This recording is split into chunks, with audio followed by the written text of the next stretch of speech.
kecemasan, sementara rahasia keuangan justru merusak kepercayaan sedikit demi sedikit. Dan mungkin inti paling jujurnya ada di sini. Uang yang tidak dikelola dengan baik jarang langsung menghancurkan hidup dalam satu malam. Ia lebih sering mencuri kebebasan pelan-pelan, membuatmu bertahan di situasi yang tidak sehat, membuatmu sulit berkata tidak, membuatmu terlihat mapan, tetapi rapuh saat ada guncangan kecil. Jadi, saat kamu merencanakan uangmu, kamu sebenarnya sedang merencanakan martabatmu juga.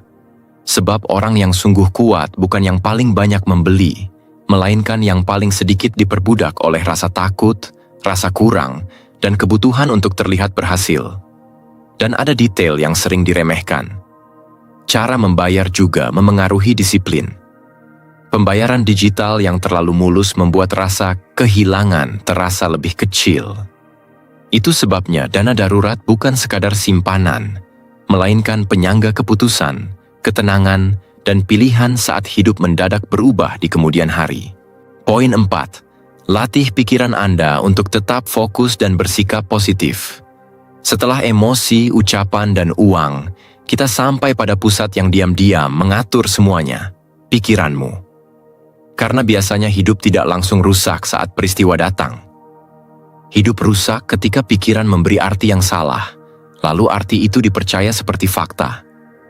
Disinilah banyak orang sebenarnya lelah, bukan karena dunia terlalu berat, tetapi karena kepalanya sendiri terlalu ramai, terlalu cepat menyimpulkan, dan terlalu sering memperlakukan kemungkinan buruk seolah sudah pasti terjadi.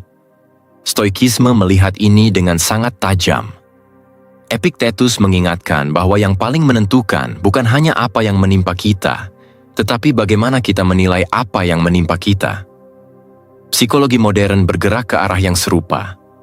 Aaron Beck menjelaskan bahwa manusia bereaksi bukan hanya pada kejadian, melainkan pada pikiran otomatis yang muncul beberapa detik setelah kejadian itu.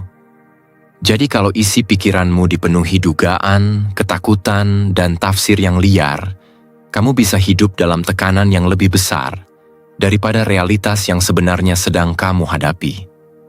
Coba lihat pola yang sering terjadi.